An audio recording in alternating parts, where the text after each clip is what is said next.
Siap. Baik, anak-anak sekalian, adik-adik sekalian ya, mata kuliah kualitatif yang sementara mengampu SP dan juga yang sudah melewati kemarin. Kita sampai di mata kuliah penelitian kualitatif yang alhamdulillah ampu dibawa nanti oleh Prof. Dr. Sabto Haryoko MPD ya untuk penelitian kualitatif. Sebelumnya Prof. Sabto terima kasih banyak atas kesediaannya Prof di malam minggu seperti ini Prof mengganggu waktu weekendnya Prof. Ya, nggak apa-apa. Iya dan alhamdulillah tepat waktu sekali Prof. Sabto dan juga adik-adik sekalian juga sudah tepat waktu. Dimohon disimak.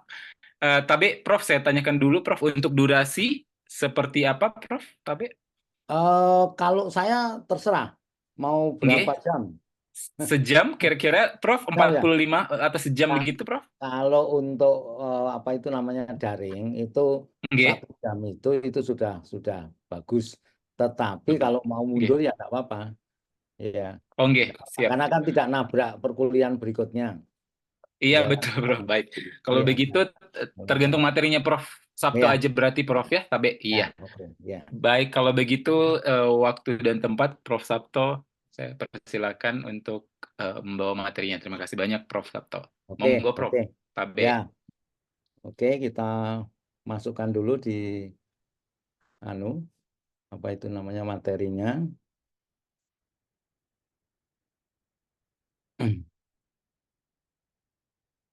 Baik, Pak Rahmat dan teman-teman semua di Fakultas Psikologi, saya akan menyampaikan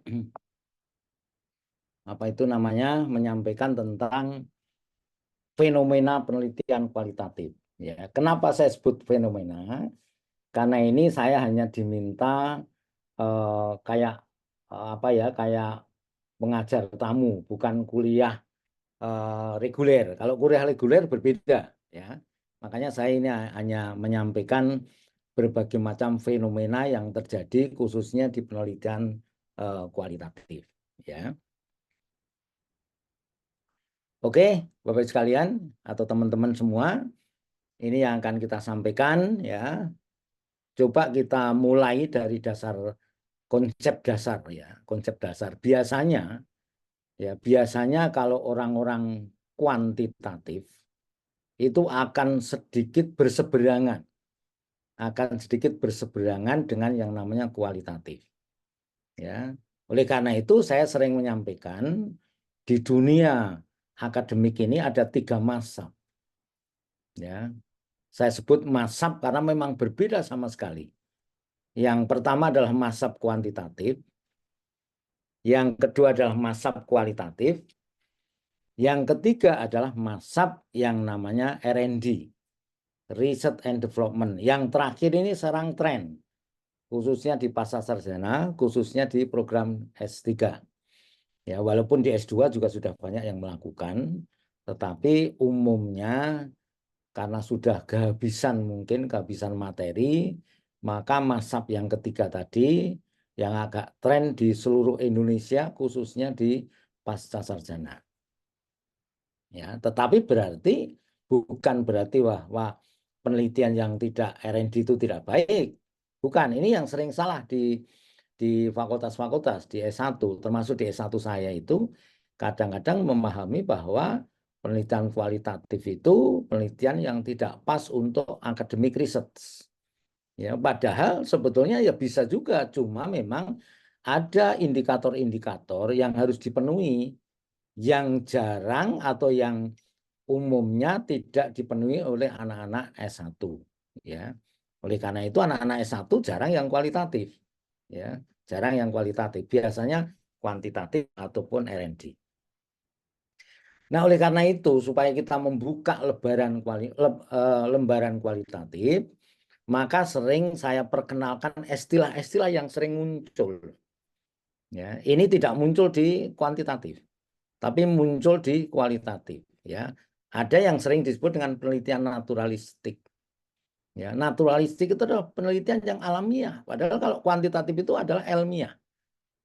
Ada versus alamiah dan versus ilmiah. Makanya sering muncul ini naturalisme tadi. Yang kedua juga muncul yang namanya etnografis. Ya, ini juga banyak walaupun untuk penelitian akademik atau akademik riset memang jarang. Karena apa? Waktunya lama, datanya susah, ya, biayanya banyak.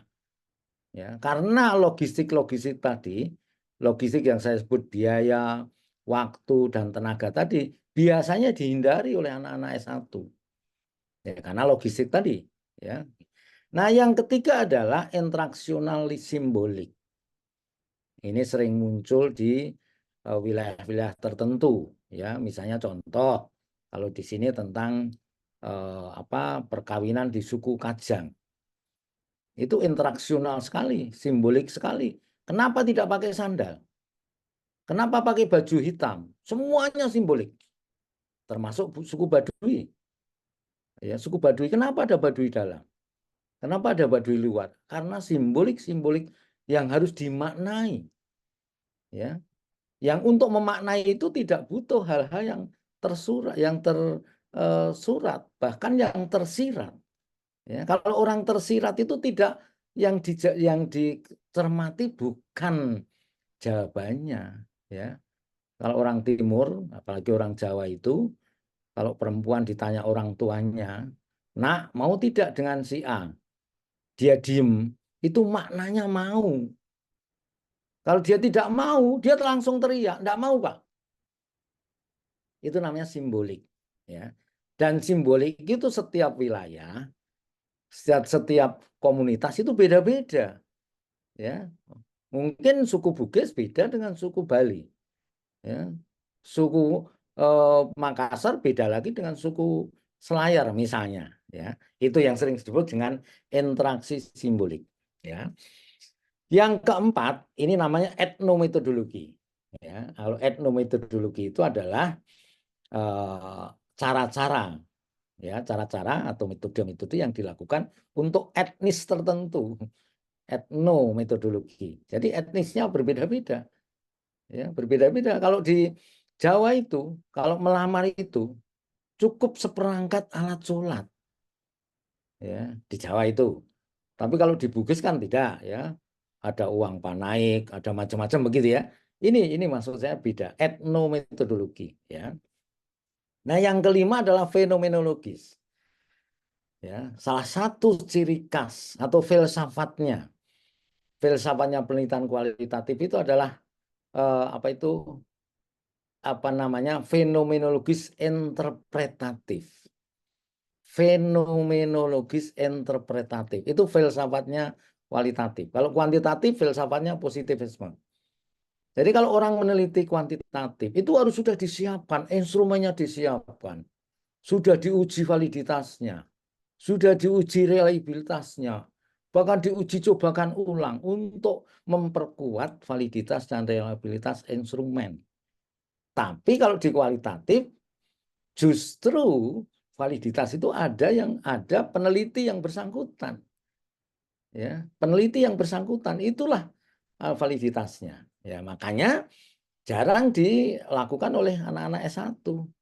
Anak-anak S1 itu adalah anak-anak yang baru pemula, belum paham betul. Makanya kalau divalidasi pasti rendah untuk S1, ya. Kalau S2 ya sudah agak lumayan, S3 mestinya sudah agak mantap. Itu pun jarang dilakukan. Maka di kualitatif itu yang banyak dilakukan adalah yang namanya policy research. Policy research itu penelitian kebijakan. Kebijakan pemerintah yang ada maksud-maksud tertentu. Ya, oleh karena itu fenomenologis itu menjadi salah satu filsafatnya kualitatif, ya. Oleh karena itu kalau saya definisikan apa yang dimaksud metodologi kualitatif adalah prosedur penelitian yang menghasilkan data-data deskriptif berupa kata-kata tertulis, lisan dari orang atau perilaku yang dapat diamati. Pendekatan ini diarahkan pada latar dan individu secara holistik. Jadi di bab 2 itu isinya bukan deskripsi teoritis. Isinya di bab 2 itu pasti tinjauan pustaka. Ya, jadi kajian-kajiannya cenderung holistik. Di bab 1 bukan latar belakang, tapi latar.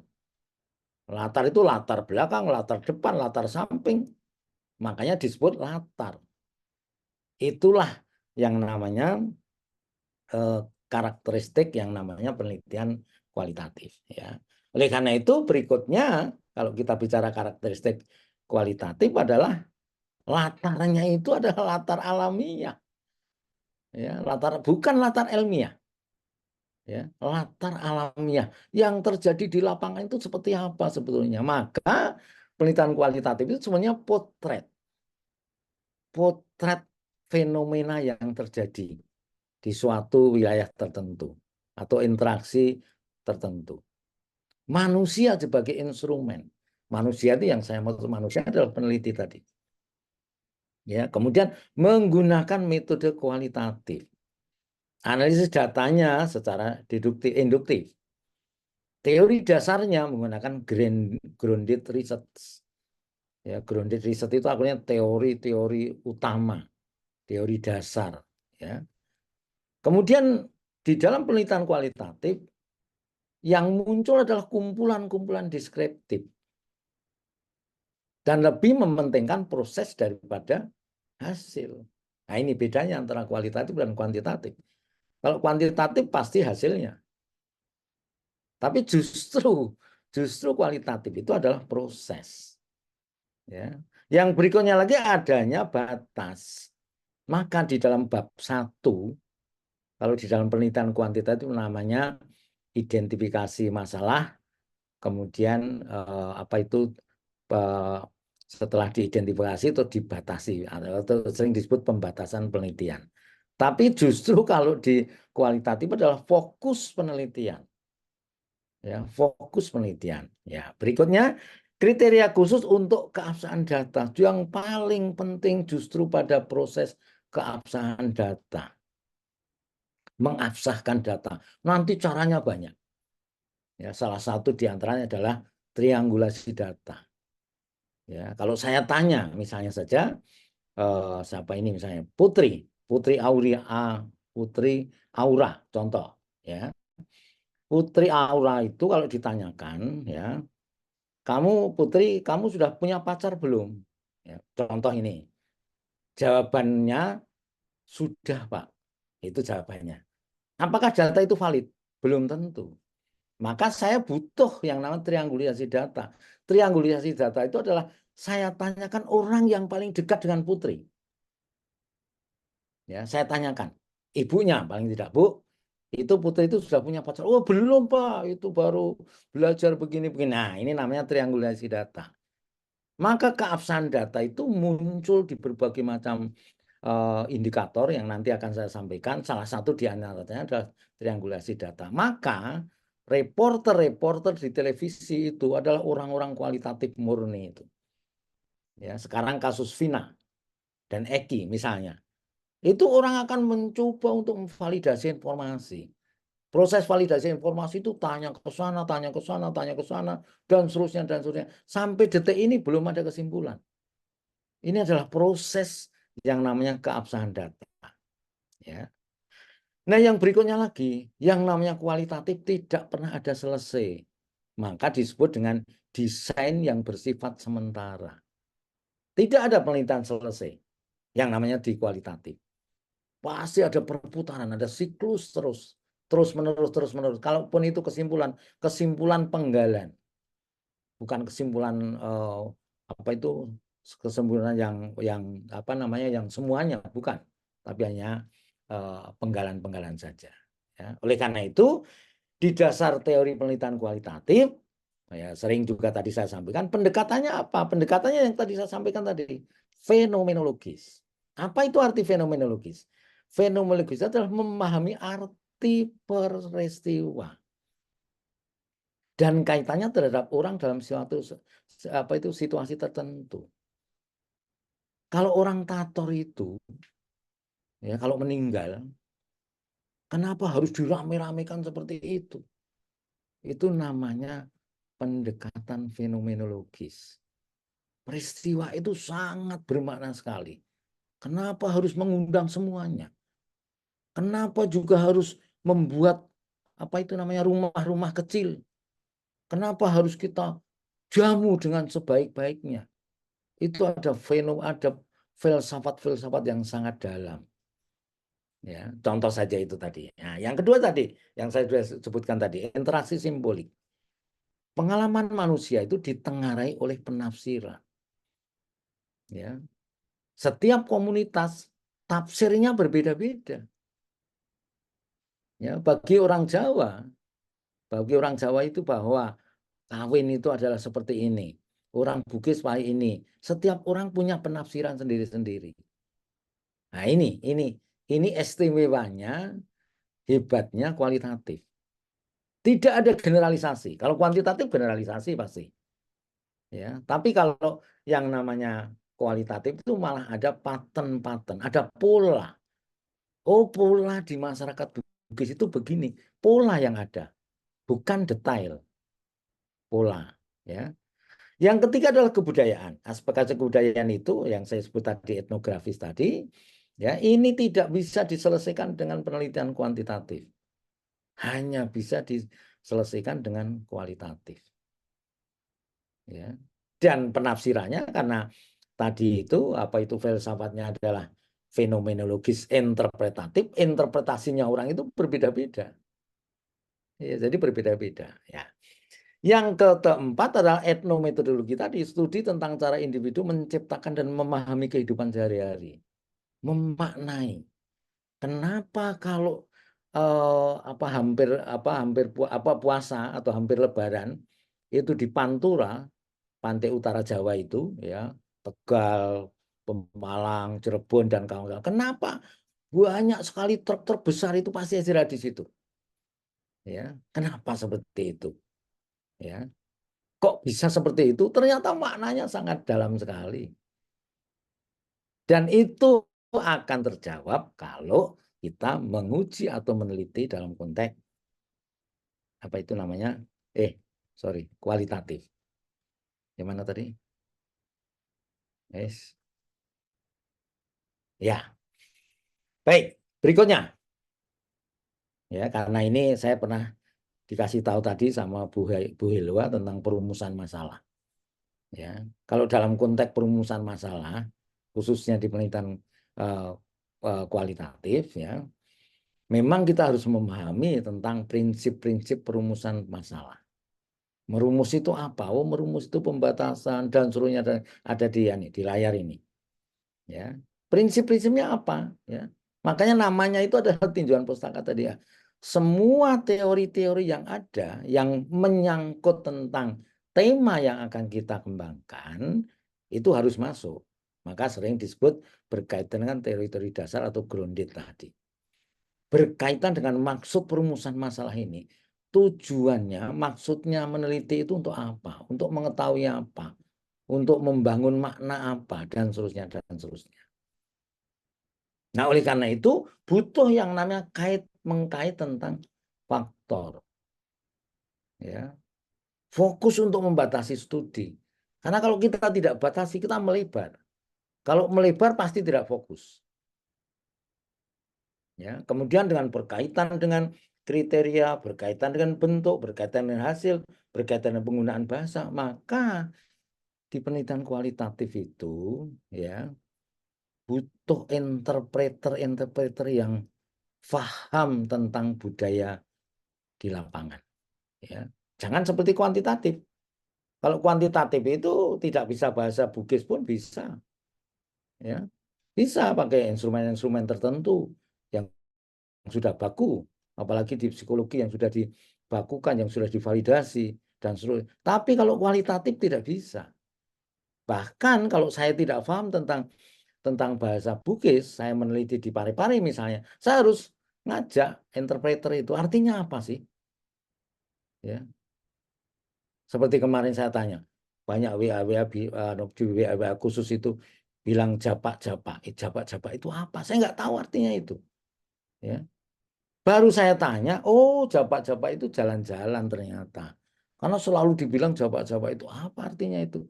Bagi orang yang bukan orang Bugis, kita nggak tahu. Karena itu bahasa itu jarang dimunculkan. Ya, kalau sering dimunculkan ya kita paham karena sering dengar dan seterusnya. Nah, ini adalah kekhasan sebuah apa itu penelitian kualitatif. Sebentar. Kenapa ini? Oh, anu terus apa itu? Nah ini, oke ini dulu. Ini dulu perbedaan. Nah, ini penting ini. Ini saya buat supaya orang gampang memahami, ya. Antara paradigma ilmiah dan paradigma alamiah. Ilmiah itu kuantitatif, alamiah itu kualitatif, kuantitatif, kualitatif. Maka di paradigma ilmiah itu butuh validitas, reliabilitas, bahkan butuh objektivitas. Tapi bagi orang kualitatif yang dibutuhkan adalah kriteria relevansi, signifikansi dari pribadi terhadap lingkungan, kepasti aslian dan seterusnya dan seterusnya. Teori a priori tidak ada di kualitatif, yang ada grounded tadi. Reduksionis dalam fokus relatif kecil, untuk di kualitatif tidak ada. Justru di kualitatif itu ada yang namanya ekspansionis dan perspektif keseluruhan. Kalau di kuantitatif sering ada variabel X, variabel Y, dan seterusnya, dan seterusnya. Bagi orang kualitatif, apa itu artinya X itu? Apa itu artinya Y itu? Dalam latar alamiah tidak ada. Tidak ada. Jadi kalau orang bertanya tentang bagaimana variabel X-nya di kualitatif, tidak ada. Salah itu yang bertanya itu. Salah itu. Ya. Di kuantitatif proporsional yang dinyatakan dalam bentuk bahasa itu khususnya di sampling. Ya. Tapi bagi orang kualitatif, proporsional yang diketahui itu secara bersama-sama. Bahkan itu hasil intuisi. Hasil perasaan. Ya. Di kuantitatif butuh verifikasi, hipotesis. Tapi justru di kualitatif ada usaha untuk menemukan pengetahuan yang belum ada, maka sering disebut dengan grounded, apa itu namanya, membangun sebuah teori. Ya, membangun sebuah teori itu tujuan dari penelitian itu adalah untuk membangun teori tertentu, bahkan menggugurkan sebuah teori. Ya, contoh tadi saya sebut tadi, apa itu namanya istilah uang panai gitu. Itu mungkin pada suatu saat akan hilang. Ya, saya sekarang saja 36 tahun saya di Makassar, itu ada pergeseran. Pergeseran dari pertama dulu banyak sekali istilah begitu. Sering mendengarkan. Tapi sekarang itu saya sudah jarang ngomong, jarang mendengarkan. Ya, jarang mendengarkan walaupun mungkin kalau di kampung-kampung mungkin masih ya. Tapi kalau di Makassar itu saya jarang. Paling-paling sekarang statusnya itu kalau statusnya tinggi itu bukan uang panaiknya, tetapi di hotel mana. Ya, kalau di hotel Claro, contoh saja di sini, wah itu sudah kelas tinggi lah anggaplah. Tapi kalau di Amanagapa misalnya, contoh di UNM itu, oh itu ya levelnya segitu gitu ya. Jadi sekarang sudah bergeser. Istilah uang panaik itu bergeser. Kalau dulu zaman apa itu namanya si penyanyi di Makassar itu siapa sih yang bapaknya tentara itu? Lupa namanya itu ya. Dulu zaman dulu itu yang namanya uang panaik 150 juta itu, weh sudah banyak, besar sekali waktu itu ya. Tapi mungkin bagi sekarang sudah tidak bermakna. 150 juta itu tidak bermakna. Zaman itu memang mungkin di samping nilai rupiah itu memang masih tinggi ya, dan memang jarang orang kaya dulu. Ya, kalau sekarang kan banyak orang kaya ya. Bahkan di Klaro itu aja mengundang 100, apa bukan 100, 15.000 orang. Itu indikator sekarang. Kalau yang diundang semakin banyak, wah semakin tinggi. Ya, kalau yang diundang hanya 1.000, oh ya kelas biasa-biasa sajalah. Tapi kalau sudah 20.000, 25.000, bahkan ada shift kehadiran tadi. Ya, datang jam 8, ada yang datang jam 10, ada yang datang jam 12, ada yang datang jam 14. Itu menunjukkan apa namanya kekuatan finansial. Ya. dalam konteks itu.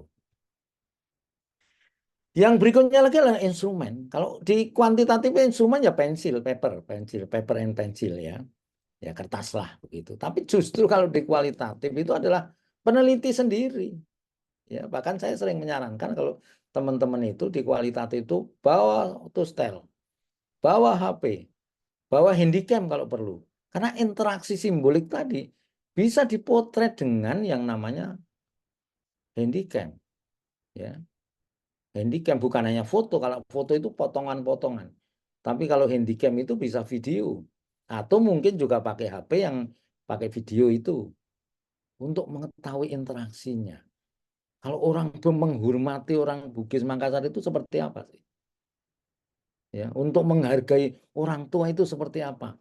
Tidak bisa dipotret on the spot, ya, tetapi harus dicoba difilmkan, ya, bagi pada makanya hasilnya itu kadang-kadang hasilnya adalah film, ya, kadang-kadang hasilnya film atau pergerakan simbolik tadi itu dengan film-film tertentu.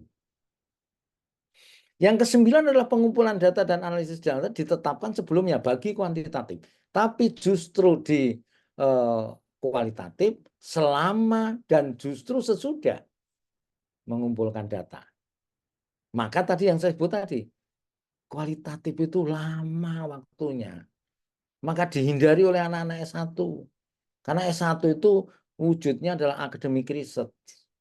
Apalagi ada batasan. Batasannya hanya 4 tahun.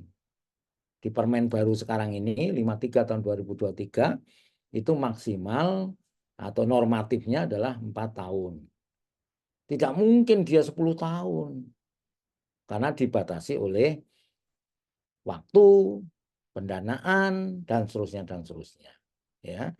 Yang berikutnya lagi di kuantitatif itu desainnya pasti. Apakah menggunakan the pre-test, post-test, control group design, eksperimen itu. Ya, atau menggunakan the Solomon Four Group Design, itu eksperimen juga, atau ex post facto, itu penelitian kuantitatif. Tapi kalau di kualitatif justru akan muncul berubah-ubah di lapangan. Di lapangan itu bisa berubah. Makanya apa namanya tadi filsafatnya itu adalah fenomenologis interpretatif. Fenomena itu bisa berubah-ubah dengan interpretasi peneliti itu tadi. Nah, berikutnya gayanya, gaya ilmiah itu intervensi. Intervensi, dibuat instrumen ini, sampelnya sekian, itu intervensi namanya. Tapi justru di kualitatif itu fenomena yang terjadi di lapangan itu diseleksi. Maka nanti dianalisis itu ada namanya reduksi. Ya, reduksi itu dijejer-jejer, di display namanya. Setelah di display, dijejer-jejer itu direduksi. Bahkan diklasifikasi. Oh ini kelompok sini, oh ini kelompok sini. Maka bentuknya namanya seleksi. Nah, nomor 12 latar ya kalau di eksperimen tadi namanya laboratorium. Ya, kalau kita justru ada di alam sana tidak boleh diintervensi. Tidak boleh direkayasa. Ya. Makanya biasanya samplingnya itu bisa menggunakan yang namanya key person. Ya, key person atau apa itu namanya apa itu namanya orang-orang kunci, ya orang-orang kunci itu tidak usah semua. Kalau kuantitatif ditanya berapa jumlahnya, populasinya berapa, sampelnya berapa, di kualitatif tidak ada. Bahkan ya Pak Rahmat juga mungkin nanti kalau mau meneliti satu orang pun bisa. Karena apa? Gitu. Temanya mau mencermati mahasiswa psikologi yang pinter dan cepat selesai. Dan ternyata Single subject ya, Pak? ya setelah lulus, Single. setelah lulus ternyata langsung masuk di perguruan tinggi bergengsi, masuk S2, masuk S3. Ada apa anak ini? Ya dicermati. Bagaimana kalau pagi? Kalau pagi bangun itu terus ngapain? Kalau malam seperti apa? Ini orang kualitatif. Jadi jumlah itu tidak penting, ya, tidak penting. Makanya biasanya itu adalah samplingnya itu menggunakan apa itu namanya, apa yang namanya bergulir itu, iceborne, apa ya, Snowball. eh, apa itu, Snowball. snowball Snowball, Prof. sampling. Snowball sampling itu, kalau saya mau tanya, di Makassar itu sebetulnya yang sering ada apa itu PSK. Contoh, Pak Rahmat. Pak Rahmat saya tanya PSK. Di PSK di Makassar itu siapa sebetulnya? Saya ada yang namanya apa itu namanya? Ada yang namanya eh, apa? Ada ana, ada kunci, ada pertanyaan, ada isu-isu utama. Main isu namanya. Ini agak lupa-lupa juga. Ada main isu. Isu itu seperti apa? Saya tanya, saya punya 6 pertanyaan. Saya tanya Pak Rahmat, ya, saya tanya Pak Rahmat, nomor 1 terjawab, nomor 2 terjawab lagi, nomor 3 Pak Rahmat tidak bisa jawab. Maka saya tanya dengan Pak Rahmat, siapa yang bisa menjawab ini? Itu namanya snowball sampling. Maka Pak Rahmat akan ngomong ke saya, Pak, itu kalau Bapak mau tanya ini, ada mahasiswa saya yang sering pakai baju hitam. Ya, biasanya datang dia tinggi badannya cukup ideal 170, cantik, itu nanti yang bisa akan jawab. Itu namanya snowball sampling. Jadi yang menentukan bukan saya. Yang menentukan adalah sampel yang pertama tadi. Nanti kalau sampel yang kedua belum terjawab, sampel kedua akan menunjuk orang lagi. Itu namanya snowball sampling. Yang tadi yang saya sebut tadi. Ya, agak lupa-lupa tadi, ya. Yang ke-13 adalah perlakuan. Bagi orang kuantitatif stabil. Ya, sama, ya, sama. Jadi kalau saya meneliti di SMP 1 Makassar, ya, SMP 1 Makassar itu di situ. Gurunya siapa? Ya itu juga. Siswanya siapa? Ya siswanya itu juga. Beda dengan kualitatif yang sangat bervariasi. Ya, satuan-satuan kajiannya ada di variabel untuk kuantitatif. Tapi justru di kualitatif malah ada pola, pattern namanya. Pola. Nanti akan terbentuk, oh, karakter orang Bugis itu secara umum begini. Itu namanya pola. Karakter orang Makassar itu begini. Itu namanya pola. Ya, untuk kualitatif, ya. Unsur kontekstualnya adalah kontrol. Maka di penelitian kuantitatif, kontrol itu penting, apalagi eksperimen. Makanya saya tadi sebut the pretest, post-test, control group design itu pasti ada kontrol, ya. Ada kelompok eksperimen, ada kelompok kontrol, kita uji, gain score-nya kita bandingkan, kita uji T-kan, pakai uji T, statistik, ya, dibedakan. Apakah ada perbedaan antara treatment dan kontrol, kan begitu, ya. Tapi kalau di anu itu di kualitatif itu justru ada campur tangan atas undangan-undangan dari beberapa orang, sehingga kalau Bapak nanti misalnya di apa Kajang tadi misalnya mau melihat tentang budaya perkawinan, ya, itu Bapak memang harus berputar-putar atau mencari informasi-informasi yang memang ada peluang untuk memberikan jawaban. Maka Bapak ke sana, ke sini, ke sini, ke sini, dan seterusnya, dan seterusnya. Ya.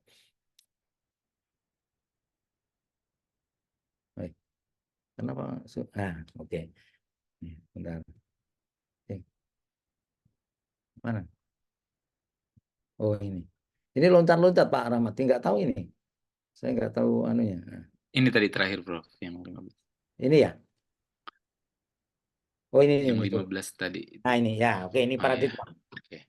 Paradigma kuantitatif. Tadi yang saya sebut tadi. Paradigmanya itu kalau yang kuantitatif itu adalah positivisme.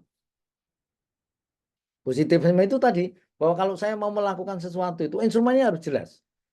Ya, saya membuat instrumen tentang motivasi belajar.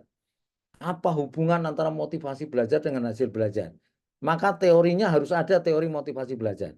Teorinya harus ada teori hasil belajar. Kan begitu. Makanya sering disebut deskripsi teoritis. Karena variabelnya jelas. Ya, variabelnya jelas. Nah, kalau di paradigma alamiah ya, itu kadang-kadang kenyataan-kenyataan yang ada di lapangan itu malah kadang-kadang ganda malah malah malah apa bermakna ganda. Maka perlu ada justifikasi. Atau tadi itu disebut dengan keabsahan data tadi. Ditanya ini kok ngomong begini, ditanya ini kok ngomong begini, ditanya ini kok ngomong kok beda-beda ini. Maka butuh yang namanya triangulasi data, butuh keabsahan data. Bagi kualitatif, data yang bagus adalah data yang valid. Tapi kalau di kuantitatif, yang penting yang valid itu bukan datanya, tapi instrumennya. Ya, jadi di kuantitatif itu instrumennya, tapi kalau di kualitatif datanya yang divalidasi itu. Ini kan berbeda ini. Berbeda. Kalau di kuantitatif jelas instrumen. Ya. Itu kalau orang-orang psikologi jagoan itu khususnya itu. Ada Syarifuddin Azwar itu bukunya itu. Di Gajah Mada itu ya. Itu yang menulis bukunya validitas itu. Itu bagus sekali memang. Karena memang orang kuantitatif itu. Tapi bagi orang kualitatif, bagi instrumen tidak penting karena instrumen itu yang dirinya sendiri, peneliti tadi, peneliti sendiri. Jadi peneliti itu menjadi instrumen sendiri. Bagaimana kepiawaian untuk menanyakan orang? Kalau kita tanya tentang apa itu tentang pelaksanaan KB misalnya, KB itu tahu ya, keluarga berencana. Kalau tanya di ibu-ibu ya, itu tidak mungkin ditanyakan dengan instrumen. Apa itu yang dipakai? Yang dipakai adalah depth interview. Depth interview itu artinya interview mendalam, wawancara mendalam. Wawancara mendalam itu sangat individual. Bahkan yang dimaksud key person tadi didatangi, Bu, ada waktu ya kira-kira jam berapa? Oh ini Pak, ini saya ada waktu ini. Kalau ada waktu diajak makan. Sukanya coto diajak makan coto. Sukanya bakso diajak makan bakso. Begitu setelah dia happy, setelah dia senang, baru ditanya, Bu, putranya Ibu berapa? 5 Pak. Ibu pakai anu apa kontrasepsi atau tidak? Itu sangat individualistik. Kalau tidak piawai kita nggak akan jebol itu, nggak akan ngomong dia. Ya, apalagi ibu-ibu ditanya umurnya. Ya, menanya umur ibu itu adalah sangat tidak bisa menjawab. Karena ibu itu biasanya ya suka kalau dianggap muda, ya. Walaupun sebetulnya tua begitu ya. Sama dengan kalau dalam konteks demografi ditanya tentang pendapatan. Orang itu ibu-ibu ditanya pendapat paling susah. Paling susah. Maka kalau menggunakan instrumen menggunakan yang namanya data kelompok. Data kelompok itu tidak tunggal, rentang begitu ya, rentang. Pendapatan itu 5 juta sampai 10 juta. 11 juta sampai 15 juta. 15 juta sampai 20 juta. Milih yang mana, Bu? Orang itu akan lebih happy, lebih senang milih yang model data kelompok. Karena apa? Banyak temannya di situ. Bukan individu. Kalau individu itu ditanya tentang siapa itu Ramadhani misalnya. Tinggi badannya berapa? 150 Pak. Itu individu Pak. Ya, individu itu. Bukan yang kelompok tadi. Kalau saya tanya pendapatan pasti sulit. Sulit menjawab maksud saya. Ya. Ya, jadi ini paradigma penelitian ini memang harus dicermati. Ya. Nah, berikutnya di tahapan sekarang. Tahapan-tahapan penelitian. Makanya saya sebut tadi, memang untuk riset kualitatif itu tidak mudah karena tahapannya panjang. Ya, tapi pertanyaannya sekarang, apakah tidak boleh yang namanya S1 itu belajar kualitatif? Boleh, sangat boleh. Tapi paling tidak apa itu namanya sistematika ini dilakukan. Ya, walaupun ini kan persyaratan-persyaratan normatif ya, harus ada yang namanya tahap pralapangan. Sebelum Bapak mau menentukan atau adik-adik ini menentukan bahwa ibu harus adik-adik ini harus juga paham tentang lapangan. Maka malah butuh yang namanya pralapangan. Menyusun rancangan penelitian, memilih lapangan penelitian, mengurus izin penelitian, menilai keadaan lapangan, memilih dan memanfaatkan informan. Nah, informan ini yang saya sebut dengan key person tadi. Ya, key person itu ini sampel kalau kuantitatif. Sampel itu, informan itu orang-orang yang memberikan informasi kepentingan kita, kepentingan dalam penelitian. Ya, atau key person. Key person itu orang-orang kunci. Ya, bisa disebut informan, bisa disebut apa itu namanya key person tadi. Ya. Kemudian menyiapkan perlengkapan penelitian itu tidak sedikit itu. Kita harus bawa tentang handycam, bawa tentang foto, tustel, HP dan seterusnya dan seterusnya. Nah, yang penting lagi, yang nomor 7 ini adalah persoalan etika, etika penelitian. Ya, orang yang mau meneliti ke wilayah Palopo misalnya, ya, ini adik ini betul-betul harus memahami, ya, di Palopo sana itu etikanya gimana, sopan santunnya seperti apa. Karena kalau kita tidak tahu etika, kacau data itu. Berbeda dengan kuantitatif. Ya, kalau kuantitatif di sekolah cukup dititipkan instrumen, besok saya ambil, nah, udah jadi. Tapi yang untuk di sini tidak bisa begitu, untuk yang kuantitatif tadi. Nah, tahapan-tahapan pekerjaan ini, ya, tahapan pekerjaan di lapangan, ya, setelah kita pralapangan itu ada tahap pekerjaan lapangan.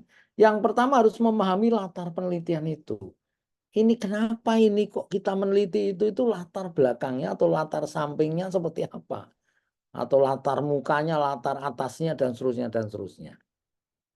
Setelah itu masukilah di lapangan. Nah, di dalam lapangan itu, yang namanya apa itu namanya peneliti itu juga harus berperan serta.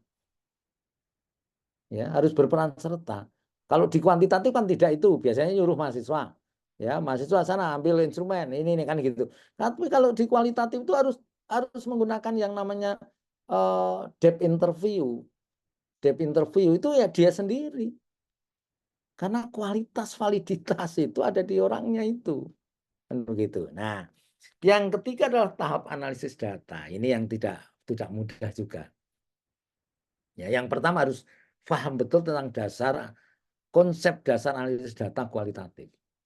Data-data kualitatif pada umumnya tidak menuntut angka-angka, tidak menuntut jumlah-jumlah, tapi menuntut narasi-narasi yang terjadi. Bahkan narasinya kadang-kadang narasi langsung pakai perekaman, direkam. Ya, sebetulnya ada apa di situ? Ya. Yang berikutnya lagi adalah menemukan tema. Setelah di data masuk itu baru dipilah-pilah. Ya, dipilah-pilah. Oh, ini bagian ini, bagian ini, bagian ini, bagian ini. Bahkan dikait-kaitkan nanti. Ya, bahkan bisa juga mengkait-kaitkan itu dengan hipotesis. Walaupun hipotesisnya bukan hipotesis statistik, ya, keterkaitan tadi, hubungan-hubungan dan seterusnya dan seterusnya. Oke, nah, ini kok sering sering terkunci, Pak. Nah, bukan ya halamannya. Nah, ini 11. Ya. Tahap pralapangan tadi kita jelaskan lagi. Bagaimana menyusun ini, apa latar belakangnya, kajian pustaka. Ya, sampai dengan pemilihan lapangan dan seterusnya dan seterusnya. Ya. Ini nanti begini, Pak Rahmat. Ini nanti saya kirim ke teman-teman ini supaya kalau masih mau memahami lebih detail itu bisa menggunakan pola-pola ini urutannya lah, urutannya. Oke. Bisa Matur nuwun dikaitkan. sangat, Prof. Ya, urutannya Terima seperti kasih itu. banyak, Ya, Prof. ya, jadi seperti itu. Nah, ini urutan-urutan ini memang penting ini. Ya, Penting. ya penting sekali hal-hal seperti itu. Nah, di teori juga ada, teori-teorinya itu ada teori formal, teori substantif, keperluan substantif, ada sisi sosiologinya, ada sisi psikologinya, bahkan ada sisi antropologinya. Iya, jadi kalau urusan urusan kualitatif itu sebenarnya sangat dekat sekali dengan ilmu-ilmu psikologi, ilmu-ilmu sosiologi maupun ilmu-ilmu antropologi. Ya. Nah, kemudian berikutnya lagi, mana? 13 ya.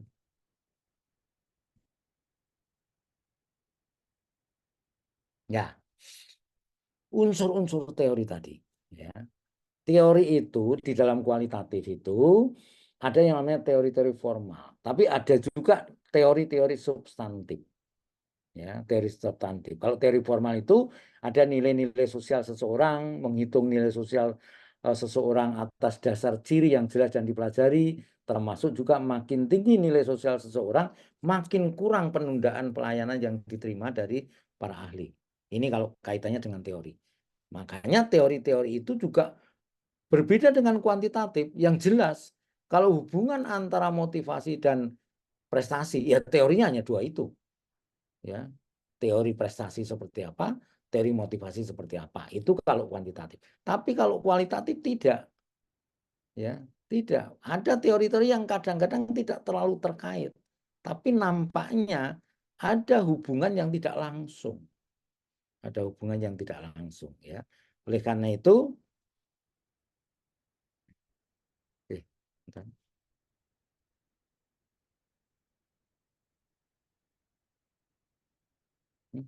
Hmm. Nah, kriteria-kriteria yang harus dipertimbangkan dalam konteks memilih lapangan, ya, ini yang saya sebut tadi, logistik tadi. Logistik itu penting. Logistik itu apa? Biaya, waktu, dan tenaga. Seorang peneliti harus betul-betul yakin bahwa saya mampu dari sisi logistik tadi.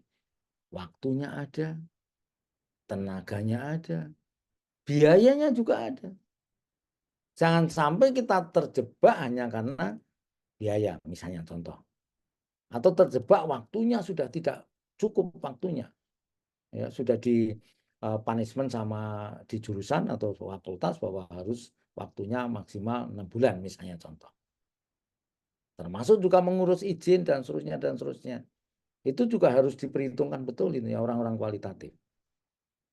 Termasuk memilih informan. Ya, di sini saya sampaikan. Orang yang dapat memberi informasi tentang situasi dan kondisi latar, dapat memberi pandangan tentang nilai-nilai, sikap, kebudayaan, harus jujur, patuh pada peraturan, suka berbicara. Nah, ini penting, ya. Ya, orang psikologi itu juga ada yang suka ngomong, tapi ada juga yang tidak suka ngomong. Introvert, ekstrovert, ada toh yang begitu. Nah, untuk informan itu harusnya cari orang yang suka ngomong. Ya, yang suka ngomong yang bisa mengeluarkan apa unek-uneknya, mengeluarkan apa namanya pikiran-pikirannya ya sebagai internal sampling namanya. Ya, termasuk menyiapkan perlengkapan tadi. Kalau penelitian itu ada ATK, alat perekam, kamera, jabar terinci, rencana biaya, kalkulator, komputer, kartu, kategorisasi, map, folder, dan seterusnya, dan seterusnya. Nah, ini memang perlu harus disiapkan dalam konteks apa namanya kualitatif. Ya, eh, sama loncat-loncat. Ya, yang keenam adalah etika. Nah, etika tadi sudah saya cerita. Ya, kalau etika itu ya, yang jelas yang pertama adalah norma-norma secara umum, norma-norma universal, nilai-nilai sosial di wilayah tertentu, adat istiadat, kebiasaan, ketabuan itu yang tabu itu tidak boleh dilakukan. Ya. Beritahukan secara jujur maksud kedatangan peneliti. Hargailah orang-orang yang diteliti. Hargai, hormati, patuhi semua peraturan norma nilai kepercayaan adat istiadat, kebiasaan, kebudayaan, dan seterusnya, dan seterusnya.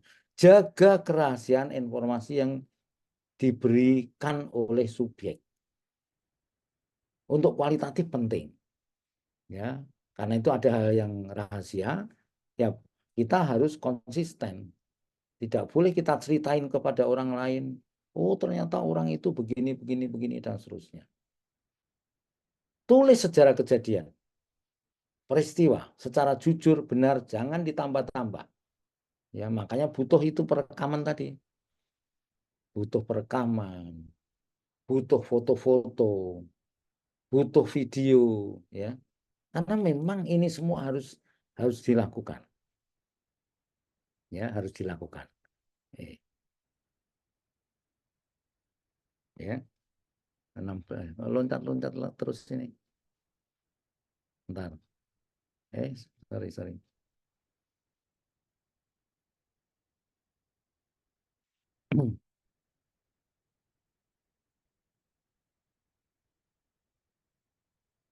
Ya, tahap pekerjaan lapangan. Ya, tadi tentang penampilan peneliti. Peneliti kualitatif itu harus masuk dalam komunitas itu. Jangan membedakan antara peneliti dan key person. Jangan membedakan dengan informan tadi. Informan misalnya contoh petani ya. Petaninya pakai sarung, pakai celana pendek. Ya kita harus begitu. Kita harus begitu. Tidak boleh kita pakai dasi ya.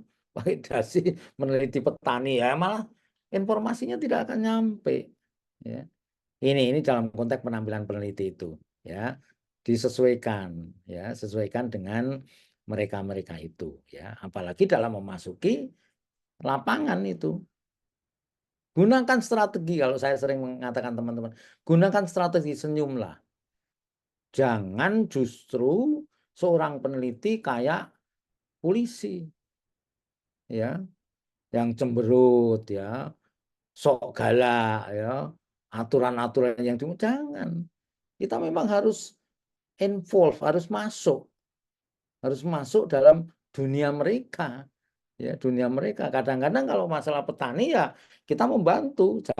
Dalam proses membantu itu kita tanyakan, ya kita tanyakan apa itu namanya isu-isu utama, main isunya. Ya. Dan peneliti itu tidak boleh dicatat betul kayak kuantitatif. Instrumen nomor 1 apa, nomor 2, nomor 3 itu kan kuantitatif.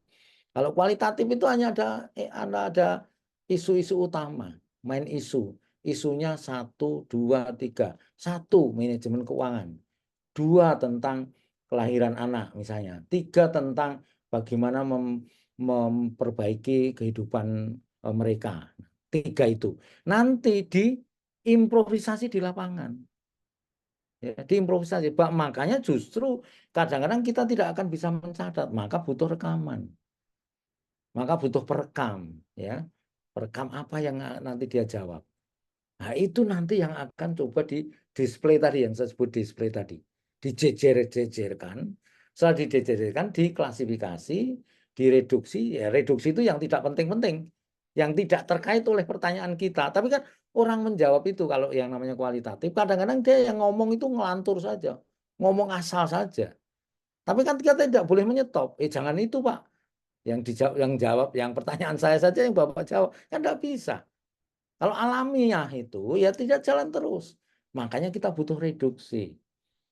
Ya, reduksi itu artinya data-data yang sampah, data-data yang tidak berguna itu disingkirkan, dihilangkan. Itu namanya reduksi. Baru muncul klasifikasi, kelompok-kelompok. Oh, ini yang penting, ini setengah penting, ini seperempat penting, dan seterusnya, dan seterusnya.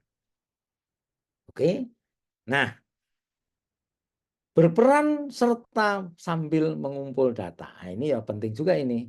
Ya, pengarahan batas studi, mencatat data, kejenuhan, keletihan, dan itu juga harus diperhitungkan. Jangan sampai siang jam 1 tetap saja ditanya terus, padahal udah lapar ini. Ini informan tadi, informan atau key person tadi lapar ya, artinya ya kita ajak makan dulu lah ya. Kita ajak makan, kemudian data-data itu kita ambil. Kalau perlu kita ajak diskusi lagi, kita rekam lagi, dan seterusnya dengan tema-tema yang akan kita lakukan. Ya, loncat ini. Hmm.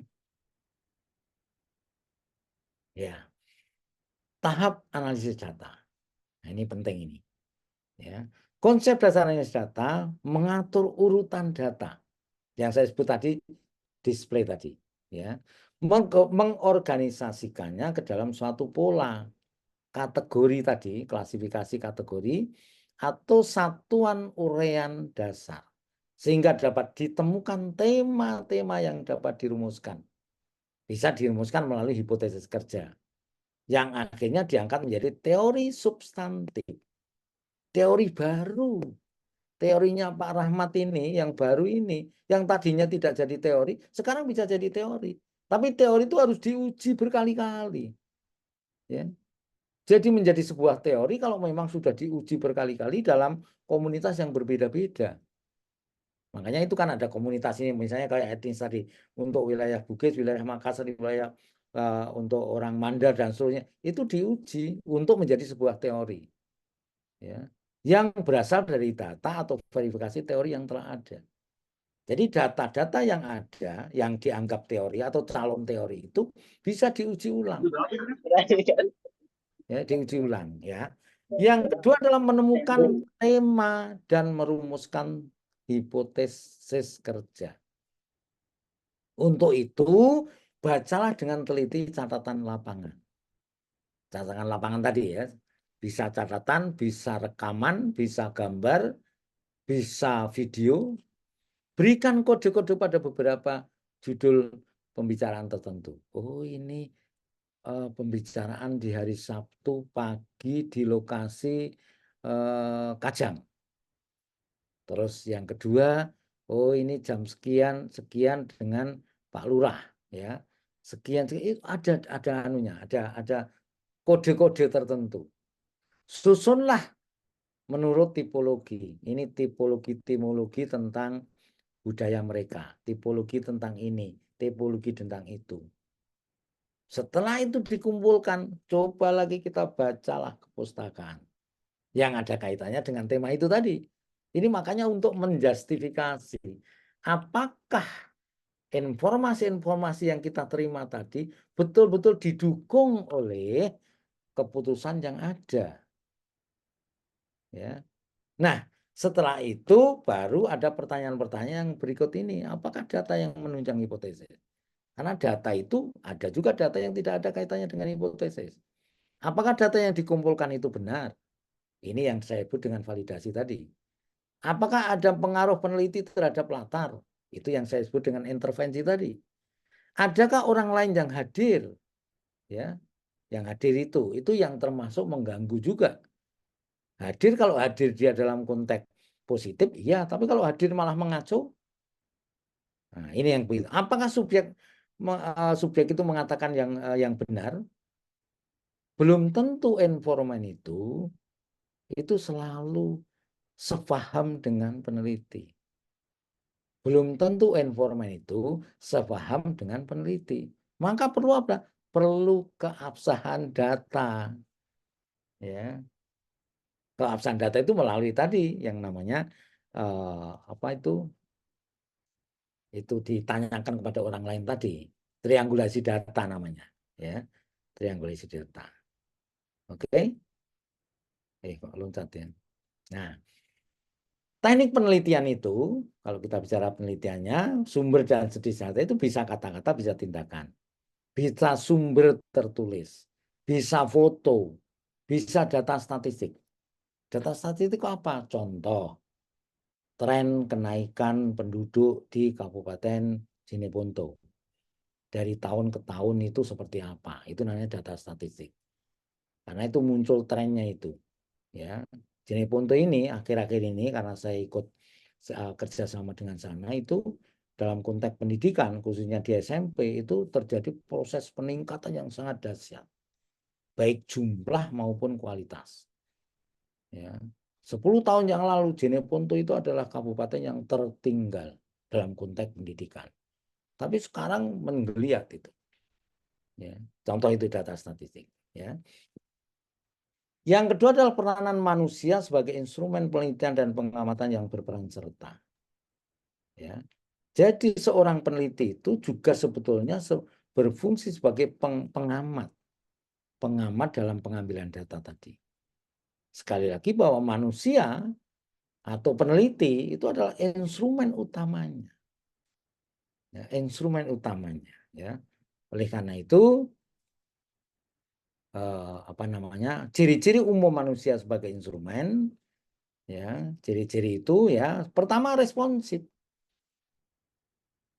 ya, peneliti, ya, atau kalau dianggap informan tadi, ya memang harus responsif, dapat menyesuaikan diri, menekankan keutuhan-keutuhan dalam penelitian ini, mendasarkan diri atas perluasan pengetahuan, memproses data secepatnya. Nah, ini juga saya garis bawahi dalam konteks data kualitatif, jangan menginap. Ya, saya sering sebut jangan menginap. Jangan menginap itu datanya sekarang, besok menganalisis, itu namanya menginap. Ya, artinya sekarang ada yang langsung dianalisis, diklasifikasikan, direduksikan. Karena kalau sudah lama orang itu punya ciri khas lupa. Yang kemarin ngomong begitu, datanya dimasukkan dengan pendukung-pendukung omongan, tiba-tiba tidak segera dianalisis, maka besok menjadi keliru. Memanfaatkan kesempatan untuk mengklarifikasi dan diikhtiarkan itu disamerikan itu diringkas ya, atau dirumuskan. Memanfaatkan kesempatan untuk mencari respon yang lebih dalam, yang sering disebut dengan depth tadi atau probing. Depth itu harus didalami, ya. Kenapa seseorang itu, ibu itu kok anaknya 10? Pasti ada backgroundnya, ya. Ada backgroundnya, ada alasannya, ada latar belakangnya. Kenapa punya anak 10? Padahal sekarang sudah pemerintah itu mengharapkan ya paling 2, 3. Kenapa ini 10? Zaman sekarang. Kalau zaman dulu ya banyak. Ya, kalau sekarang ada apa ini? Ya, hal yang seperti itu. Oke. Nah, berikutnya lagi tentang pengamatan. Kaitannya dengan pengamatan. Ya, pengamatan itu adalah alasan memanfaatkan pengamatan itu. Apa alasannya? Macam-macam pengamatan dan derajat perasaan pengamatan. Apa yang diamati? Pengamatan dan pencatatan datanya seperti apa? Pengamat yang diamati seperti apa? Beberapa kelemahannya apa? Termasuk yang di dalam kualitatif itu yang banyak adalah wawancara. Kalau wawancara itu ya macam-macam wawancara itu ada banyak. Ya, apakah hanya wawancara sepintas atau wawancara mendalam tadi? Ya, bentuk-bentuk pertanyaannya seperti apa? Urutan pertanyaannya seperti apa? Sampai kepada pelaksanaan kegiatan sesudah wawancara. Bahkan kadang-kadang di penelitian kualitatif itu, kalau kita sudah mengklasifikasikan, ya, kemudian sudah mereduksikan, itu kadang-kadang kita cek member lagi. Istilahnya di kualitatif cek member. Cek member itu diundang lagi, terus kita menyampaikan, oh ini begini-begini, apakah sudah cocok kira-kira? Ini namanya cek member. Cek member itu bagian dari keabsahan data. Ya, bagian dari keabsahan data. Maka cek member itu juga menjadi penting, ya. Nah, catatan lapangan ini ya, ini juga penting ya, bahwa mengerikan itu mensamerikan dan kegunaannya, bentuk dan model isi proses penulisan itu memang harus diatur secara sempurna supaya tidak kehilangan makna waktu kita mewawancarai tadi. Jadi ada urutan-urutan yang bagus. Ya, penggunaan dokumennya juga begitu. Dokumen pribadi seperti apa? Dokumen resmi seperti apa? Kemudian kajian isinya seperti apa? Sampai kepada unit analisis. Ya, unit analisis itu terkait oleh yang ya, kalau dalam konteks kuantitatif samplingnya itu, atau key personnya, atau informannya, ya. Unit analisis ada di situ, ya. Nah, kriteria dan teknik pemeriksaan keabsahan data, ya, ini tadi yang saya sebut tadi, Pak Rahmat, ya. Alasan-alasannya itu, ya, khususnya teknik pemeriksaan keabsahan data itu yang tadi saya sebut triangulasi data, itu salah satu dari 9 yang harus kita lakukan. Salah satu dari 9 yang kita lakukan, yang tadi saya ceritakan triangulasi data itu kita tanyakan orang yang paling dekat si Rahmat Dhani tadi misalnya, itu bagaimana kondisi dia? Yang kata saya tanyakan tadi itu, ya, Putri tadi saya tanyakan, dia sudah punya pacar atau belum. Itu kan butuh keabsahan data. Bukan hanya omongannya dia. Maka kita tanyakan lagi ke bapaknya. Kita tanyakan lagi ke ibunya. Dan seterusnya. Itu salah satu di antaranya. Ya, salah duanya ya misalnya kayak perpanjangan keikutsertaan. Perpanjangan itu makanya saya sebut bahwa penelitian kualitatif itu memang jarang dilakukan oleh anak S1 karena waktunya panjang. Ya, bahkan perpanjangan keikutsertaan itu, perpanjangan waktu itu menjadi bagian dari keabsahan data. Kalau saya tanya Pak Rahmat misalnya sekarang, tiba-tiba dia menjawab tapi belum jelas, nanti saya akan tanya lagi. Kan perlu waktu, ya, perlu waktu, ya. Yang berikutnya lagi ketekunan pengamatan. Pengamatan berkali-kali dilakukan. Ketemu tapi saya belum yakin bahwa pembunuh Vina, Eki, ini yang sekarang itu yang di TV itu kan dalam proses ketekunan pengamatan ini, kalau dalam kualitatif. Ya, malah banyak yang namanya advokat-advokat sekarang turun semua itu. Hanya ingin menanyakan sebetulnya yang bunuh si Vina itu siapa sebetulnya. Data dari sini ngomong ini, ngomong ini, ngomong ini. Ada yang itu namanya tadi ngomong si A berubah jadi B. Nah, itu barang-barang kualitatif itu. Ya. Termasuk juga pemeriksaan sejawat. Sejawat itu teman dekatnya. Analisis kasus negatif itu bisa dianalisis negatifnya. Negatifnya itu berseberangannya itu. Termasuk kecukupan referensi. Referensi-referensi itu ya, teori-teorinya. Itu perlu ditambah. Belajar lagi itu yang namanya peneliti itu. Kenapa ini tidak bisa goal? Kenapa tidak berhasil? Termasuk pengecekan anggota tadi yang saya sebut cek member tadi. Cek member itu ditanyakan lagi, dikumpulkan lagi. Apa benar ini yang namanya bapak ini itu anaknya 9? Ya, saya dengar-dengar itu anaknya hanya 6. Kenapa orang ngomong 9? Oh, ternyata yang 3 itu sepupunya, misalnya. Nah, ini kan butuh keabsahan data lagi, ya. Termasuk urian-urian rinci-rinci, bahkan kalau dalam keuangan itu namanya ada auditing. Ya. Kalau dalam konteks akreditasi ada yang namanya AMI, audit mutu internal. Nah, ini audit itu dalam rangka untuk meningkatkan keabsahan data.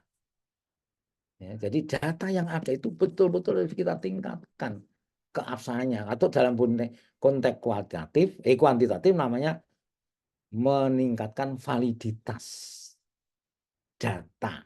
Ya, kalau kuantitatif istilahnya validitas. Tapi kalau di kualitatif keabsahan data. Nah, ini ada perbedaan-perbedaan memang. Ya. Analisis dan penafsiran data itu ada macam-macam ini yang tadi sudah saya sebut tadi. Pemrosesan satuan itu bisa tipologi satuan, menyusun satuan, kategorisasi sampai penafsiran data. Kalau kita bicara penafsiran data, tujuan penafsiran itu apa, prosesnya apa, peranan hubungan kunci dalam penafsiran data itu apa, peranan interogasi terhadap data dan seterusnya dalam konteks penafsiran tadi. Di kualitatif itu sangat mungkin tafsirannya berbeda-beda. Maka kalau kembali kepada filsafatnya tadi, fenomenologis interpretatif.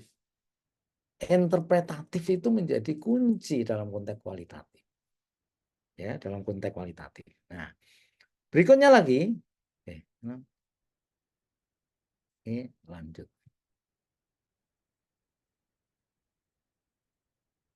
Ini ya, 25 ya.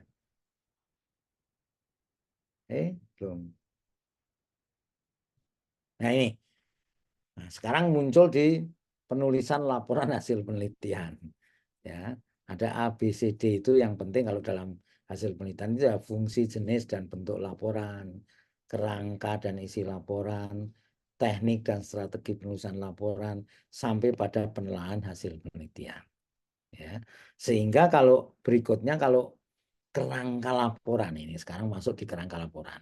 Teman-teman yang menyusun proposal ya. Nah, ini kira-kira ini sebetulnya ini bukan baku tapi ya sistematika normatif lah. Ya. Nanti mestinya psikologi bisa juga menyusun kerangka, menyusun sistematika istilahnya. Ya, kalau ini yang pendahuluan, kajian pustaka, metodologi, Ini kan proposal ini, ya, proposal, ya. Termasuk juga yang keempat, ya, keempat itu penyajian data, perbedaannya dengan kuantitatif ada di sini. Ya, kalau kuantitatif itu biasanya 5 bab. Tapi kalau di kualitatif minimal 6 bab. Karena ada bab 5 ini yang tadi saya sebut tadi. Bab 5 itu adalah teknik pemeriksaan keabsahan data. Yang tadi saya sebut tadi, triangulasi data dan kawan-kawan tadi. Ya. Baru yang keenam itu adalah kesimpulan. Ya. Kalau di kuantitatif namanya kesimpulan, implikasi, dan saran. Tapi kalau di kualitatif namanya kesimpulan dan rekomendasi. Ya, jadi beda dengan kuantitatif.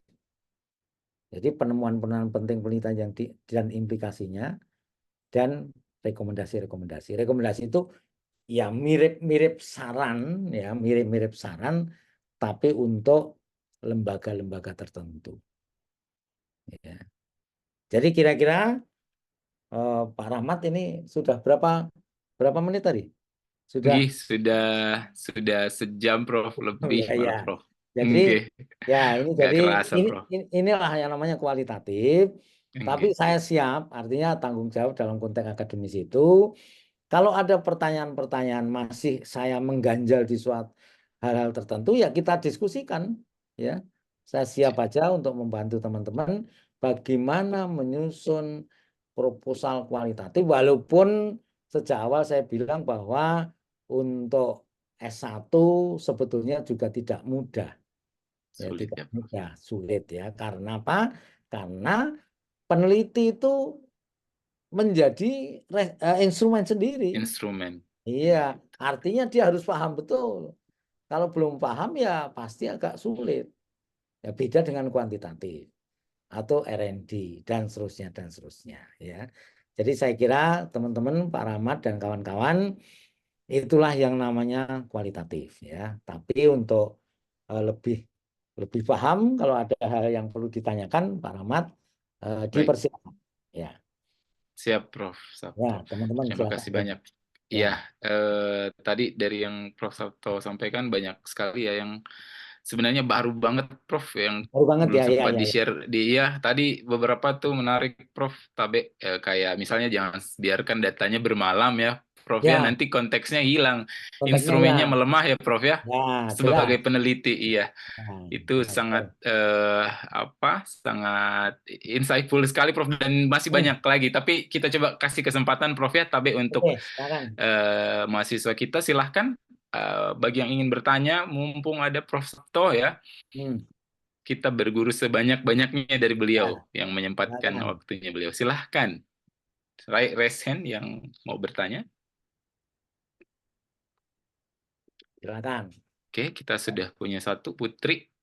Putri Putri. Patricia. Oh Oke, ya, ya. Putri dulu ya. Putri. Silahkan, Putri. Putri.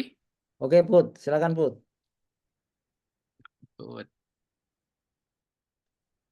Ya, oke. Terima kasih sebelumnya atas kesempatannya, Kak. Apakah suara saya terdengar jelas? Ya, bagus, bagus. Terdengar. Jelas, Put. Oh, ya baik, Kak. Terima kasih sebelumnya, Kak, atas eh, materi tadi yang sangat-sangat bermanfaat. Tetapi di sini masih ada saya bingungkan Hmm, mengenai analisis data, khususnya pada interpretasi datanya, Pak, terutama saat mata kuliah metode penelitian kualitatif kemarin. hmm, Di situ saya masih bingung sebagai peneliti, kan seperti yang kita ketahui kalau di kualitatif sendiri itu peneliti sebagai alat atau instrumennya. Nah, bagaimana Pak cara agar dalam menginterpretasikan sebuah data agar data yang kita punya itu tidak bias begitu Pak? ya, Mungkin itu saja Pak. Terima kasih. ya. Kalau di situ, Put, itu kan harus ditingkatkan validitas. Kalau di kualitatif namanya diafsahkan datanya. Caranya afsah data yang tadi itu, yang ada 7 tadi. Salah satu di antaranya adalah triangulasi data, perpanjangan, ya, cek member, kan begitu-begitu. dalam rangka untuk meningkatkan kualitas data, atau kalau dalam konteks kualitatif namanya keabsahan data, ya. Kalau di kuantitatif namanya validitas data. Begitu. Jadi kembali lagi, kalau ini sebagai instrumen dirinya sendiri, ya memang kalau meneliti kualitatif itu harus berasal dari dirinya sendiri. Artinya kalau dari dirinya sendiri kan dia sudah memahami sesuatu. Jangan hanya ikut-ikut orang lain padahal tidak paham betul tentang hal seperti itu. Ya. Jadi makanya ya memang sejak awal itu harus betul-betul memahami tentang tema yang akan dikembangkan. Kalau tidak paham jangan masuk di kualitatif deh. Ya, pasti hancur di tengah-tengah. Ya. Khususnya dalam konteks keabsahan data tadi. Ya. Begitu Putri, ya. Baik, Oke, terima kasih berikutnya. banyak Prof. Ya. Sabto. Ya. Baik, berarti tadi berlapis ya Prof ya, keabsahannya Hmm. harus berlapis dan Hmm. startingnya juga harus paham tema yang dikembangkan. Baik, Hmm. ya sama-sama Putri, terima kasih Pak Sabto katanya Pak. Ya. Ya. Patricia, sekarang silahkan Patricia. Baiklah, terima kasih Kak atas kesempatannya. Apakah suara saya terdengar dengan jelas? Oke, Oke, cukup jelas. jelas. Oke, baik, terima kasih Kak. Nah, tadi sempat disinggung mengenai etnografi. Hmm. Nah, setahu saya dalam penelitian kualitatif itu, metode etnografi ini cocok untuk meneliti masalah yang berkaitan dengan kebudayaan. Betul. Biasanya penelitian etnografi ini tak jarang melibatkan penelitian mengenai budaya yang sedikit sensitif Hmm. atau tertutup begitu, Pak. Nah, Hmm. contohnya itu kayak budayanya suku Baduy, yang sependek pengetahuan saya, suku ini tuh tertutup dari budaya luar, khususnya Baduy dalam. Hmm. Nah, hal ini tuh pasti memiliki tantangan tersendiri bagi penelitinya, Pak. Hmm. Nah, pertanyaan saya, bagaimana sekiranya upaya yang dapat dilakukan oleh sang peneliti untuk menangani tantangan etis yang muncul saat melakukan penelitian pada budaya yang tertutup itu, misalnya suku Baduy ini, Pak. Itu dari saya. Terima kasih. Ya, ya betul, betul. Ini benar pertanyaannya itu. Apalagi kalau dicontohkan di Baduy, apalagi Baduy dalam. Ya, memang Baduy dalam itu memang budayanya itu masih sangat tertutup. Walaupun bisa ditembus. Nembusnya menggunakan, kalau istilah umum ya kepala suku. Ya, bahkan dulu cerita ini di UI itu ada Profesor Dr. Kuncaraningrat. Itu meneliti suku Asmat. Asmat itu di Irian, ya. Saking tertutupnya sampai dia mengawini anaknya kepala suku. Nah, ini saya hanya menggambarkan bahwa sangat-sangat tidak mudah untuk penelitian kualitatif. Mengawini anaknya ketua suku hanya untuk mendalami tentang budaya Asmat. Ya. Nah, ini salah satu contoh bahwa memang tidak mudah, dan kalau suku-suku yang seperti itu ya memang kita harus cari cara bagaimana kita bisa tembus ke situ. Ya, mungkin kalau di Tator ya mungkin tidak terlalu sulit, ya, bisa berteman banyak, atau suku-suku yang lain. Tapi kalau suku-suku yang seperti itu memang butuh strategi tertentu untuk mendekati komunitas-komunitas yang tadi saya sebutkan tadi. Ya, jadi saya kira gitu, siapa tadi? Saya lupa. Patricia, Prof. Sabto. Patricia, ya, Patricia. Oh, Ya, baik. Ini juga Prof ya, dalam juga berarti Prof sampai terlibat masuk ke dalam sukunya ya, iya, menjadi bagian dari sampai suku itu mengawini dulu, Prof. anaknya. Mengawini. Iya, itu demi Luar biasa. keilmuan, Ini demi keilmuan. keilmuan Ya, ini. ya, ya. Ya, ini Wah. salah satu. Ini UI nih, guru besar UI nih. Ya, Oh, ya, baik. ya. Siap, Prof. Sabto. Wah, bisa Oke. sedalam itu ternyata Iya, kualitatif ya, Prof ya. ini kualitatif itu. Oke, baik. Terima kasih, Prof. Dan Ya. Patricia atas pertanyaannya. Masih boleh, Prof. Sabto? Boleh, Tapi boleh. nun sewu, Prof. Oh iya, Boleh, nggih. monggo, boleh. Nur Hidayah, Fazilah, Boleh, ya, silahkan deh. silakan. Ya, Baik Kak, terima kasih. Sebelumnya jelas suara Kak. jelas ya. Ya, jelas. Terima kasih kesempatannya Kak. mungkin pertanyaan saya ini Pak sangat dasar sekali, yaitu terkait sependek pengetahuan saya kan terdapat beberapa jenis pendekatan dalam kualitatif. Nah, dua di antaranya itu sudah dijelaskan Bapak tadi, yaitu fenomenologi. Dan ada juga yang studi kasus, Pak. Nah, sampai saat ini tuh saya masih bingung membedakan antara keduanya nih, Pak. Mungkin bisa dijelaskan perbedaan besarnya antara keduanya. Terus mungkin bisa kita jelaskan juga terkait plus minusnya dari penelitian tersebut. Ya. Apa plus minusnya studi kasus dan fenomenologi. Mungkin Ya. itu. Oke. Ya. Kalau studi kasus sebetulnya bukan istilah-istilah di kualitatif, tapi istilah di kuantitatif itu. Jadi kalau studi kasus itu, kalau di kuantitatif itu sebetulnya memfokuskan penelitian tertentu di komunitas tertentu. Itu studi kasus, ya lebih sempit begitu. Tapi istilah itu tidak ada di kualitatif. Kecuali kalau yang tadi fenomenologis, etnometodologis dan seterusnya tadi. Jadi kalau yang apa itu tadi studi kasus sekali lagi itu adalah bagian dari kuantitatif, ya, bukan kualitatif. Bagian dari kuantitatif. Oke, begitu? Ayo, Nur tadi? Nur Hidayah? Iya Pak, karena Ya. kemarin itu dijelaskan kayak kan dua kayak pendekatan yang bisa dipilih untuk buat proposal penelitian Pak. Jadi Nah, ya, saya tanyakan iya. tadi itu studi kasus dan fenomenologi. Nah, kalau pendekatannya itu ada dua, pendekatan kualitatif dan pendekatan kuantitatif, ya. Tapi kalau tadi bicara tentang filsafatnya tadi itu baru muncul yang namanya fenomenologis interpretatif. Itu yang kualitatif. Kalau untuk kuantitatif namanya positivisme. Filsafatnya itu, ya. Filsafat positivisme itu salah satu apa itu filsafat yang meyakinkan bahwa sebuah penelitian itu sudah jelas apa saja adanya. Maka kalau orang membuat proposal kuantitatif itu sebetulnya sudah 70-80% itu. Selesai, itu tinggal data masuk, analisis, selesai, ujian. Tapi kalau di kualitatif, ya, proposal jadi itu baru 30%. Bukan 70%, karena data itu bisa saja berubah di lapangan. Maka orang membuat proposal kualitatif itu paling cepat. Tapi yang lamanya nanti di lapangannya beda dengan kuantitatif. Kalau kuantitatif lamanya membuat proposal. Ya, tapi begitu di lapangan 2 minggu selesai itu.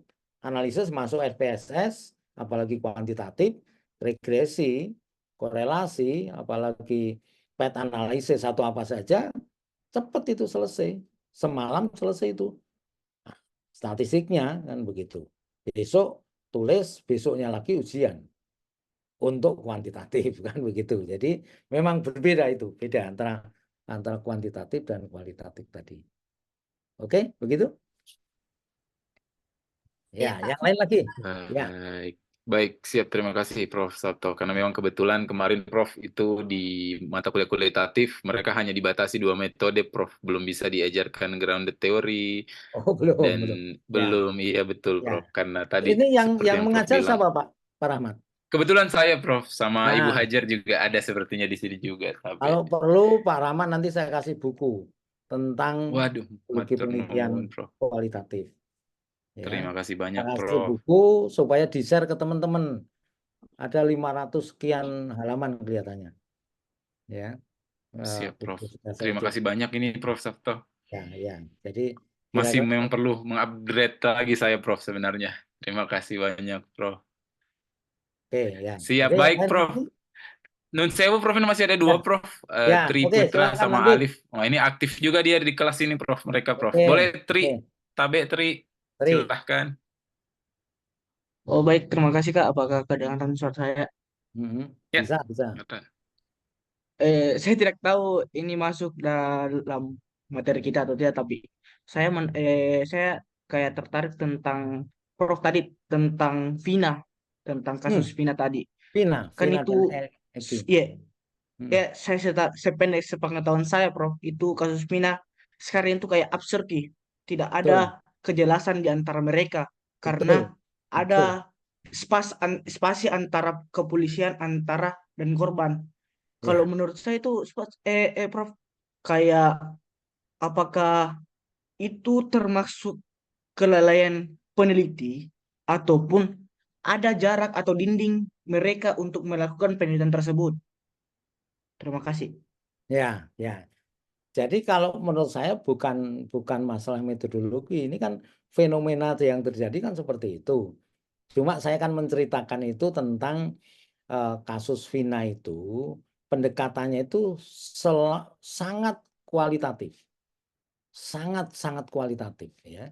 Oleh karena itu, ini semua itu punya fenomena ya. Kelompok-kelompok apa itu namanya advokatnya si Peggy Setiawan itu ngomong ini sendiri.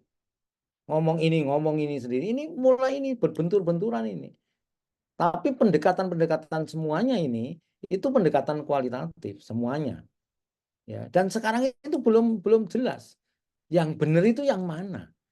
Apakah betul itu Peggy Setiawan itu yang memang membunuh tadi, yang dikatakan atau yang diceritakan justru menjadi biang keroknya atau tidak? Kan sampai sekarang belum itu. Nah, mereka makanya itu dilakukan pendekatan semua kualitatif itu.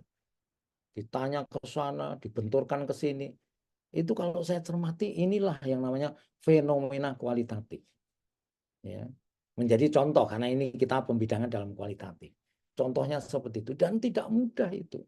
Makanya saya berkali-kali mengatakan bahwa penelitian kualitatif itu bukan penelitian yang mudah. Makanya jarang sebetulnya kalau S1 itu. Jarang kecuali kalau S3 ya. Kecuali S3 itu ya ada ya 1 2. Tapi jarang. S2 saja sekarang R&D semua. Ya. R&D semua. Jadi kembali lagi pertanyaan tadi memang ya kalau menurut saya bukan kesalahan metodologi tapi fenomena ini. Fenomena itu artinya belum tahu ini. Ini yang benar yang mana? Kan belum tahu. Yang benar polisi atau yang benar kelompok anunya, advokatnya Peggy Setiawan. Begitu anu si siapa tadi? Tri tadi ya? Tri. Ya. Ya, tadi ya. Siap, Prof. Sabto. Jadi ini konteks pendekatannya, Prof, ya, sangat Pendekatannya kualitatif. itu mengenai kualitatif semua. Konteks pendekatannya kualitatif semua untuk Ya. mengkaji kebenarannya gitu, Prof, Nah, ya. untuk Karena sangat mengkaji kompleks kebenaran. kasus ini. Sangat kompleks ini. Belum tahu kita. Saya juga belum tahu yang benar yang mana. Ya. Oke, Iya. Oke, baik. lanjut. Terima Masih. kasih. Ya. Masih ada sebenarnya, Prof. Sabto. Ya, silakan. Amankah, Prof? Aman. Siap, Prof. Ya. Alif, silahkan, Alif.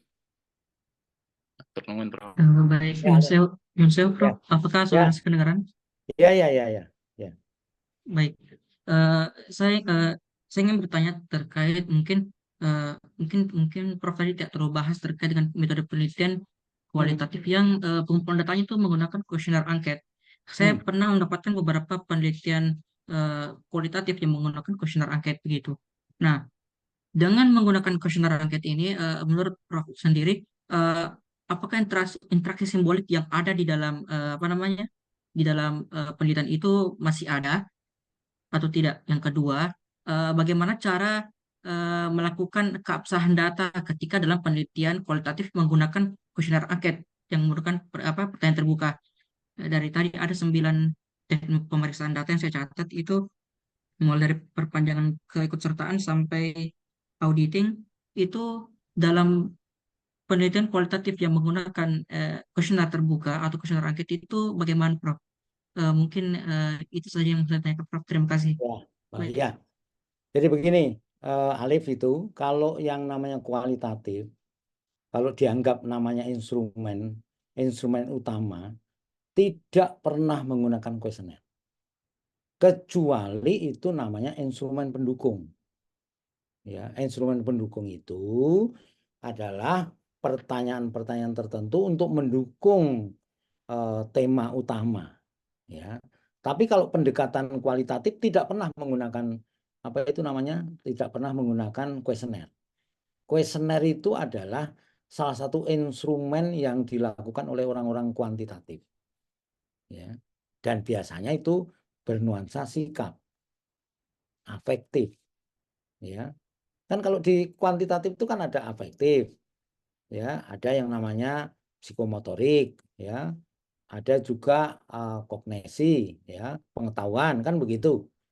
Nah, untuk instrumen-instrumen sikap atau Likert atau apa tadi itu dalam rangka untuk mengungkap, ya, mengungkap komunitas tertentu dalam hal sikap tertentu, ya, misalnya sikap mahasiswa terhadap kehadiran apa itu namanya, kehadiran polisi di kampus misalnya, kan begitu. Sikapnya seperti apa, ya? Sikap itu sebelum dilakukan, niat, sikap, action, ya kan begitu. Sikap itu belum berjalan itu. Sikap itu masih ada di pemikiran. Beda dengan action, ya. Karena kita ini sikapnya bagus terhadap dosen, maka kita itu memberikan respon yang jelas terhadap dosen tertentu. Itu namanya action. Tapi kalau sikap itu ada di kepala orang. Begitu, Lep. Jadi kalau kualitatif tidak pernah ada yang namanya questionnaire. Kecuali pendukung. Ya, jadi tidak pernah ada. Ya, tidak pernah. Begitu, Lep, Alip. Baik, Terima Prof. gimana Kasih. Alif? Ya. Oke, sama-sama Alif. Terima kasih juga Prof. Berarti jika pun ada kuesioner, dia hanya bukan instrumen utama ya Prof ya? Betul, Dia cuma pendukung. pendukung. Baik. Bukan utama, ya. Ya, baik. Ya. Baik, Prof. Sabto, saya rasa ini udah kita cukupkan pertanyaannya mungkin ya Prof. Sabto ya. Takutnya Prof. Berarti Sabto sampai pagi dosennya nanti dengan Prof. Bu Ira? Ya, Bu Ira, betul. Nah, ini Bu baru saya Kurnia. inapkan di kamar ini. Oh Hotel iya, Kamara ini. untuk Remun, Prof. Validasi ya, Remun. Oh, validasi. Oh, Besok iya. saya tutup. Ya, Oh, tapi sudah siap. janji sama Pak Dekan ya, saya harus pulang terus kuliah ini. Iya, makanya sibuk sekali Prof ini. Iya, Alhamdulillah iya. Prof Padat masih sekali, menyempatkan. ya. Iya, untuk ini Ya. padahal Remun masih berjalan Ya, Prof ya. masih berjalan ya teman-teman itu, termasuk Bu Ira, Bu Ilwa, sama itu yang muda itu si Bu siapa? Kurnia, Bu Bukan. Gusti, Itu yang muda-muda, masih muda sekali. Bu Hajar. Bukan. Busa apa? Yang masih Oh, di hotel juga. Oh, Bu Amira. Amira. Bu Amira. Iya, Bu Amira. Iya, Nanti iya. ada Amira. Ada Amira, ada Bu Ilwa, ada Bu Ira, ya. Ada Pak Lukman. Iya. Ya. Waduh, besok balik lagi berarti Prof ke sana Prof. Balik, ya, Waduh. karena saya sudah janji yang nutup saya besok. Waduh. Ya. Waduh. Ya. Baik kalau begitu. Mungkin Jadi kita teman-teman ini kalau mau ketemu saya sekarang ada di Pasca Sarjana. Ya. Saya kemarin itu dilantik sebagai Direktur Pasca Sarjana Universitas Negeri Makassar. Ya. Oh, Jadi Direktur silakan. Iya, Prof Sabto. Jadi bagi yang mau berguru juga ya, kalau ada waktunya Prof Sabto susah banget, dan alhamdulillah ada waktunya malam ini ya. Dan alhamdulillah juga mahasiswa juga antusias juga Prof Sabto dengan kesempatan ini. Saya rasa kita cukupkan seperti itu dulu ya Prof Sabto. Sudah 4 pertanyaan dan sudah sangat terjawab. Semoga teman-teman adik-adik semua ya bisa melanjutkan pengetahuan yang sudah kita dapat dari hari ini, dan yang masih berada di dalam semester pendek, semester antara ya, digunakan dengan baik untuk menyelesaikan penelitiannya ya, karena ada penelitian juga Prof dalam mata kuliahnya mereka. Baik, saya rasa tanpa memperpanjang lagi, kita akhiri mata kuliah ini. Terima kasih banyak Prof Sabto atas kesempatannya, atas kesediaannya dan waktunya di tengah-tengah kesibukan Remun Prof. Dan juga ya adik-adik yang lain, tolong kalian isi juga absen ya, sudah tadi saya kirimkan. Saya tutup dulu kalau begitu dengan ucapan alhamdulillahirabbil alamin. Terima kasih banyak Prof Sabto atas kesediaannya. Semoga nanti bisa bertemu lagi di lain kesempatan dengan ilmu-ilmu lainnya lagi yang lebih canggih lagi. Terima kasih banyak, Prof. Sabto. Oke, makasih teman-teman. Makasih Pak Rahmat ya. Nanti lain Nggih, kali kita Prof. ketemu ya. Terima kasih. Kita live dulu ya saya ya. Amin, Ya, amin. Nggih, baik. Prof. Baik, Matur makasih. nuwun Makasih. sanget. Nggih.